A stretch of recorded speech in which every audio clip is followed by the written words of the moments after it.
வணக்கங்க. நான் மாதிரன் மார்க்கெட் பிளேஸில் இப்போ நீங்கள் பார்த்துட்டு இருக்கிற தோட்டம் நல்லா அருமையான ஊரோட்டின கட்டரோடு தாரோடு பேஸ்லேயே அமைஞ்சிருக்குங்க.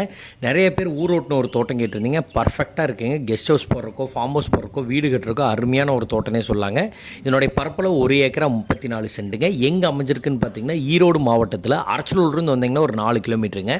அரச்சலூர் டு பழனி போகிற மெயின் ரோட்டிலிருந்து வந்தால் உள்ள கட்டரோடு பேஸில் 2 கிலோமீட்டர் நல்லா ஊரோட்டின தான் அமைஞ்சிருக்குங்க. தோட்டத்தில் இப்போ ஃபுல்லாகவே கரும்பு போட்டிருக்காங்க. கரும்புமே ஒரு நல்ல ஈல்டு எடுக்கிற மாதிரி தான் இருக்குங்க. காட்டு ஃபுல்லாகவே சொட்டு நீர் போட்டாச்சுங்க. தண்ணி வசதிக்கு இந்த தோட்டத்துக்கு எல்பிபி பாசனம் இருக்குதுங்க. அது போகவே வந்து பார்த்திங்கன்னா இப்போ ரீசெண்டாக தான் போர் ஓட்டினாங்க. நல்லா 650 அடியிலே நல்ல தண்ணி சப்ளை அமைஞ்சிருக்குதுங்க. அது போக இந்த தோட்டத்துக்கு ஒரு கூட்டு கிணறு வந்துடுதுங்க. அதிலிருந்து பைப் லைன் போட்டு ட்ரிப் இரிகேஷன் எல்லாமே பர்ஃபெக்டாக கொடுத்துருக்காங்க. இந்த தோட்டத்தோட அமைப்பு படி பார்த்தீங்கன்னா ஃபுல்லாக கட்டரோடு தாரோடு இருக்குங்காட்டி ஸோ இதை நம்ம ஒருத்தரே வாங்குறனால வாங்கலாம், இல்லைன்னா மினிமம் ஒரு 50 சென்ட்டாக பிரித்து தர மாதிரி பிளான் பண்ணியிருக்காங்க. இதனுடைய விலை அப்படியே 1,05,00,000 மொத்தமாக வாங்குற மாதிரி